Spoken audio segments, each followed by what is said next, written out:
Hi வணக்கம் நண்பா நண்பீஸ். Pension வாங்குறவங்களுக்கும், எதிர்காலத்துக்காக சேமிக்கிறவங்களுக்கும் ஒரு செம்ம முக்கியமான அப்டேட் வந்திருக்கு.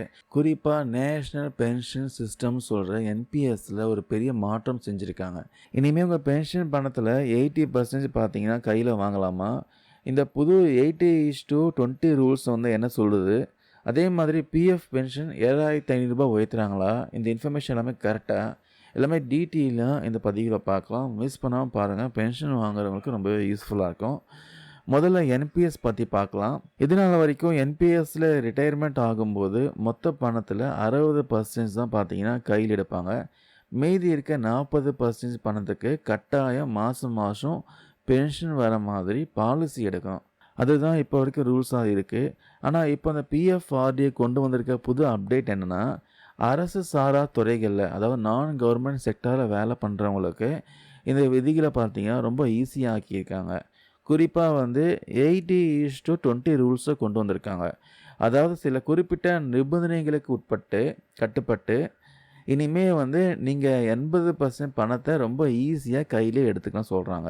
வெறும் 20% பணத்த மட்டும் பென்ஷன் திட்டங்கள முதலீடு செஞ்சு, அதுக்கப்புறம் வந்து மாசம் மாசம் எடுத்துக்கலாம் சொல்றாங்க. இது வந்து கையில அதிகமா பணம் தேவைப்படுறவங்களுக்கு ரொம்பவே வரப்பிரசாதமா இருக்கும். அடுத்ததா ஒரு சூப்பரான நியூஸும் வந்திருக்கு. முன்னாடி உங்க என்பிஎஸ் அக்கவுண்ட்ல 5 வருஷத்துக்கு குறைவா பணம் இருந்தா தான் முழுசா பார்த்தீங்கன்னா எடுக்க முடியும். ஆனா, இப்போ அந்த லிமிட்ட பார்த்தீங்கன்னா 8,00,000 உயர்த்தியிருக்காங்க. அதாவது நீங்க ரிட்டயர்மெண்ட் ஆகும்போது உங்க அக்கவுண்ட்ல 8,00,000 கம்மியா பணம் இருந்தா, நீங்க பென்ஷன் பாலிசி எதுவுமே எடுக்க தேவையில்ல. மொத்த பணத்தையும் ஒரே தவணையா உங்க வீட்டுக்கு எடுத்துட்டு போக முடியும். அதுக்கப்புறம் உங்க பணத்த உடனே எடுக்க விருப்பம் இல்லன்னா, 85 வயசு வரைக்கும் உங்க என்பிஎஸ் அக்கவுண்ட்ல அப்படியே மெயின்டெயின் பண்ணலாம். இது மூலமா உங்களுக்கு பார்த்தீங்கன்னா, உங்க பணம் இன்னும் குட்டி போடும். அதாவது காம்பவுண்டிங் இன்ட்ரெஸ்ட் பெனிஃபிட் இருக்கு. அப்புறம் அந்த அரசு சாரா ஊழியர்களுக்கு அந்த 5 இயர்ஸ் லாக்-இன் பீரியட் இருக்கு பார்த்தீங்களா, அந்த கட்டுப்பாட்ட நீக்கியிருக்காங்க. 5 வருஷத்துக்கு கம்மியா கூட நீங்க பணத்த எடுக்க முடியும். சரி, அதுக்கப்புறம் இப்போ இபிஎஃப் பக்கம் வருவோம். 2025ல பிஎஃப் பென்ஷன் ரூல்ஸ்லாம் வந்து மாத்தப் போறாங்க. குறைஞ்சபட்ச பென்ஷன் பார்த்தீங்கன்னா ரூ. 7,500 உயர்த்த போறாங்க. இது மாதிரி பல இன்ஃபர்மேஷன், பல வதந்திகள் பார்த்தீங்கன்னா வந்துட்டே இருக்கு. இதற்கு மத்திய அமைச்சர் வந்து ஒரு முற்றுப்புள்ளி வச்சிருக்காங்க. ஃபர்ஸ்ட்டு வந்து இப்போதைக்கு குறைஞ்சபட்ச பென்ஷனான ₹7,500 உயர்த்துவதற்கு எந்த முடிவும் எடுக்கலன்னு சொல்லியிருக்காரு.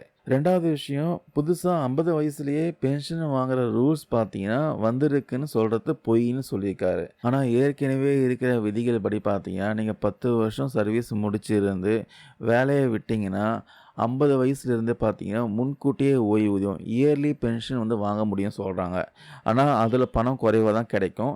இது பழைய ரூல்ஸ் தான், புதுசுல சொல்லியிருக்காங்க. ஸோ மக்களே, என்பிஎஸ் விதிகள்ல தளர்வுகள் குடுத்துருக்காங்க. பணத்த வந்து எடுக்க ஒரு நல்ல சான்ஸு. ஆனா பிஎஃப் விஷயத்துல வதந்திகள் நம்பாதீங்கன்னு சொல்லியிருக்காங்க.